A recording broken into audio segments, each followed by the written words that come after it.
Incredible flavours, even better stories. One pour, 10 minutes. Aussie bourbon lovers sharing bourbon with Australia.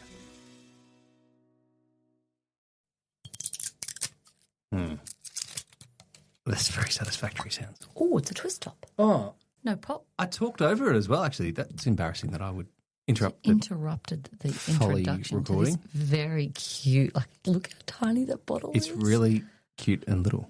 What are we drinking tonight, Dave? All right, so Elijah Craig, Barrel Select. And for those of you playing along at home, the bottle that H is holding resembles a hand grenade. And in fact, it's nicknamed the Elijah Craig Grenade. That's what they call these little bottles. It's so tiny. But is it like a tiny barrel? I think that looks like a barrel, don't you? Yeah. I'm sure it wasn't, the bottle shape wasn't made after the idea of a hand grenade. I feel like that would be a bit too wild and violent. No. It's a little bottle with it's a little barrel. It's a mini barrel, but it's the right size to fit in your hand. Right size to go in your handbag? It's like, why do you need a glass? They just need to make one of those screw top bottles. Seeing as a screw top lid, you know the bottles that open here, and there would just be a glass. Like a jar. Yeah. That's a nice idea. Or you could just serve it in like a Pro-Mart jar. No, but like, as in, imagine that top being able to be screwed off like the water drop bottles. And you just sip. And you just sip at it. Anyway. Dear folk at Heaven Hill who have the bottle design. Well, yeah. I think people chase those for the actual bottle shape. But anyway. Cheers. Cheers.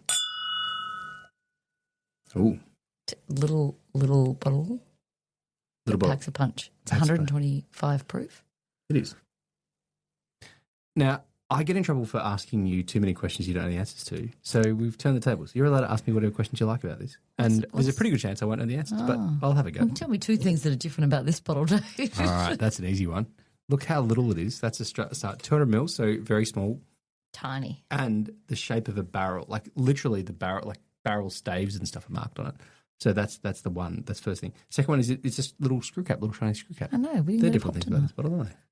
Yeah. Teeny tiny. And because it's so small, there's not much space for information. So even though, as you're about to find out, this bottle is extraordinarily sought after, very, very sought after, you don't know much about it.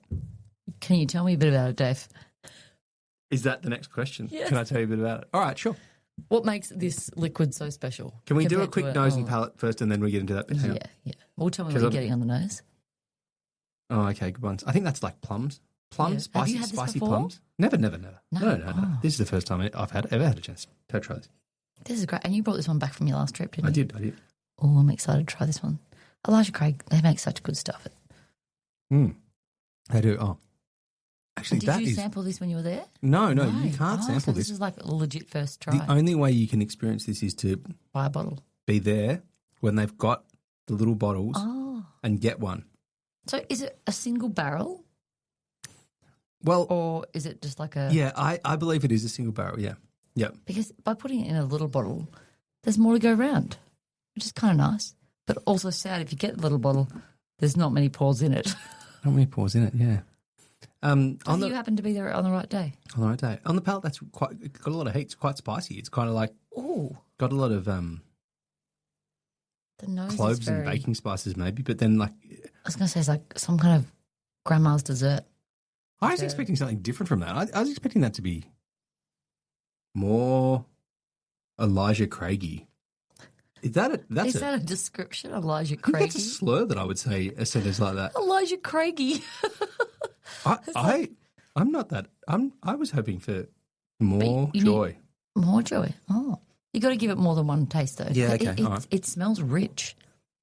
I think it's rich. Like it's like a. I want more pudding caramel. Soaked in. I feel like I'm eating a burnt butter, slightly dry, spicy Christmas cake, where I want to have a little bit more ice cream with it, like the vanilla. I want more vanilla and caramel. You know, sometimes you want your bourbons have got some things that I really want the key ingredients for. I feel like this one just misses out a bit. Really matches the palate because I got Christmas cake on the nose, and then as soon as you drink it, you're right. It's that you're getting all those really rich fruits and spice of a Christmas cake soaked in whiskey. Nuts almost. Maybe this is a bit weird that we're doing a single barrel review that you won't be able to buy that again, but yeah, but you can go out and get an Elijah Craig. That will be a little bit more Elijah Craigy. Maybe a little bit more Elijah Craigie. So What? hang on. Explain that a little bit more. Can I Dave. just on the nose there? I'm getting a little bit more stone fruit and stuff as well. Really fruity, like a lot of interesting fruit notes. So like dried fruits and those Christmas spices, and then like maybe stone fruits, apricots, that kind of thing. And then that comes all the way through. Yeah, it's like you've opened it. But I'm missing the like custard or something I want in this dessert. You just want the sweets, Dave. Sorry about this. I've been given a fruit salad and I wanted some calories. Fruit salad, no. I think your analogy before was really good. It's the Christmas. You've got that really rich Christmas pudding or Christmas cake, with all the fruit and everything. Am I missing some structure? Sorry, you go. It's puzzled, Dave. No, it's not one I would call sweet. Yeah. It's like real. I like it. It's really fruity and it's. I'd like.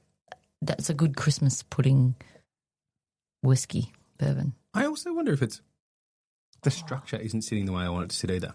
It's all sitting right on top of my tongue and not filling my palate in the way that sometimes like a well-balanced bourbon kind of wraps around your whole mouth or something. Anyway, sorry, go on. You were going to ask that question. I can't remember. Why do I have it? Why do you have it? No. Go on. All right. Well, good question. There's a story about why I have it. I've been to the Heaven Hill Experience, I think maybe 3 times in total.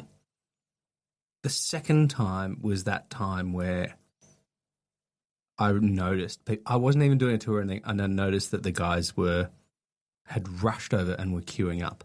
Oh, and they got the yes. B923. I remember. You called me afterwards because you were like, I wish you were here. C923, sorry. C923. Let's be clear. It was the C. Is that September? Because you were like, it was only one person per bottle. And you were like, yeah. This is when I need Helen with this. I should have grabbed a rando. Yep. Make a friend and buy a bottle. We've still got the rest of it up there. So that was that one. This time, I'd just done a tour. Oh. And without even trying to notice it, the other bourbon nerds. This is one of the great tours I've ever done, by the way. This is this wonderful tour of the New Springs distillery. And if you're thinking about going to Heaven Hill and you haven't booked anything yet, do that distillery tour. That is a really, really good one. I had a great tour guide. I had a great experience. And the group I was with was great as well. Yeah. Really recommend that tour. It's a really good one. We get back. It's a bus. You've got to take a bus from the main Heaven Hill where everyone goes, and it's got the old car at the front. You take the bus. The bus brings you back to the gift shop. Yeah. And these guys do the equivalent of the Olympic walking technique to get to the. And so I do quick. They knew something was happening, and I was like, all right, well, I'll walk behind them. And they went straight to the counter. They weren't looking at the aprons or the barrel staves or anything in the gift shop. They were there for one thing, and they had seen something. And I looked at the back of the counter. I hadn't seen anything.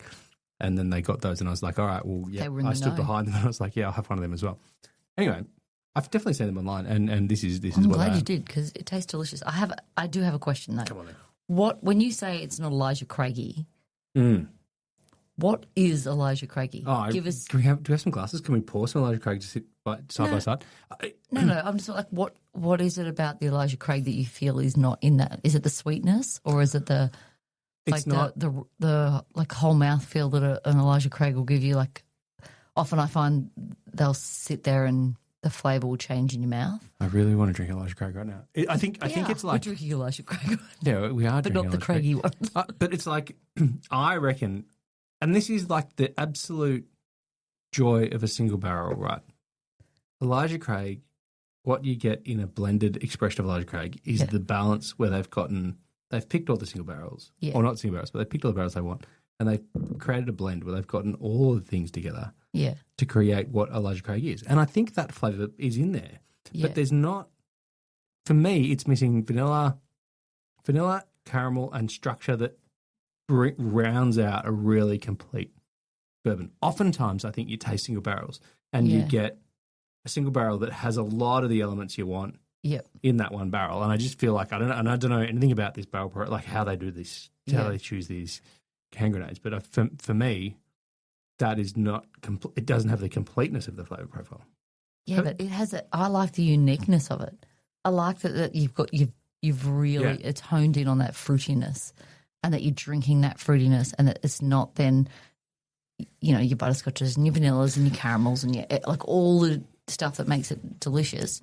Yeah, it's kind of like you've picked out one of those flavours and you're drinking it. It's interesting to me. The information on the label is really sparse. It's 125 proof, So they must proof it to 125 proof, I think, to get it to what they call their barrel select product. Yep. But I think it is a single barrel product.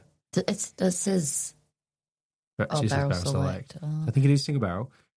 But interestingly, I'm now, the tannins that I'm getting, the way my tongue feels, is not dissimilar to the way my tongue feels after drinking the 18-year-old.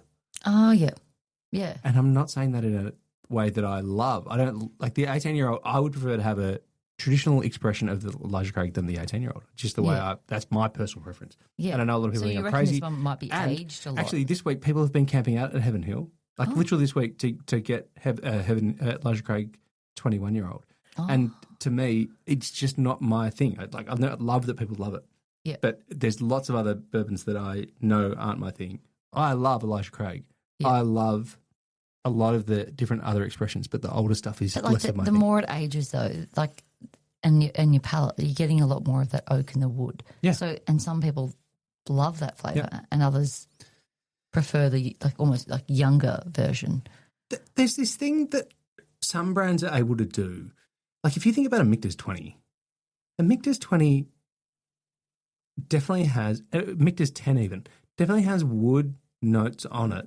Yeah. I think about a Michter's 10 that there's a note that I call a chocolate wood, which is so stupid. That's such a stupid note. No, but that's what I think of it as. And I could probably pick it in a blind lineup because I don't know many other bourbons that have this particular note. Yeah. But there's this oakiness to it, but it's so dialed back or it's so approachable that I really like it. But then there's other bourbons, and just the 18 is just one that I know off the top of my head. The Elijah Craig 18 is one that I know. It's just not for me. I don't know why. It's just, some people really like this, some people don't. Yeah, but like I said, it's that palate, like whether your palate likes that age and that oakiness, I suppose, and that barrel, and it leaves you with a different aftertaste. The aged, like the older ones. And in Australia, because we drink a lot of wine, people talk about whether they love tannins or not. Yeah. And there's often a lot of tannins with this oakiness. Yeah. If you really like tannins, well, would be for you if you could get your hands on that. Yeah. It's beautiful fruitiness, this one. Yeah. And the grippy texture on your tongue. Are you getting that? The grippy texture on your tongue? No. Maybe I'm just having one of these days. All right. Well. You don't like old things, Dave. Should I take offence to that? No, it's not about old things. This is only 8 years old. That's about the same age as a normal Elijah Craig. Yeah, but do you reckon, this is 8, you reckon it's 8 years old? Oh, I'd read somewhere that I think it's about 8. They don't, it's not age stated, but that's kind of what I think it's about. You know? Yeah. But I think there's an art to getting a bourbon aged and delicious because, and they must taste it really regularly once it gets to quite old because you don't want those, you don't want to have a 21-year-old or an 18-year-old that you've just left in the barrel too long and it's gone too barrel-y. Just don't know. I don't know about exactly that part of the process, but lots of the distilleries will pick them when they're ready. It's like one of my favourite things about this bourbon journey is that the more we do, the more we get to try and experience so many different things. And as much as I find so many new things that I like, I also find things that I'm like, I'm okay with the fact that I don't like that. Sometimes it takes a little while for me to come to terms with that. But you want to be excited about certain things that lots of people in the bourbon world are, and you're like, I like this. And I've had a bit of a time of trying to come to terms with the fact that I really wanted to be excited about something and then I just didn't like it as much as I wanted to like it. And I feel sad about that. But then it's okay. I prefer someone else will get some enjoyment out of it. And it just comes back to that classic bourbon thing, right? Enjoy it how you like it. Yeah. Even if it comes out of a tiny little bottle. Tiny little bottle. Well, guess what, H? You love this one? Yeah. If you want to. I'll be drinking lots of that leave tiny that as a souvenir bottle. or it can be yours. I'll be drinking it. Cheers. Cheers. Thanks for listening. Make sure you're connected with us on TikTok, Instagram and YouTube, and stay connected with us by clicking subscribe on your favourite podcast app.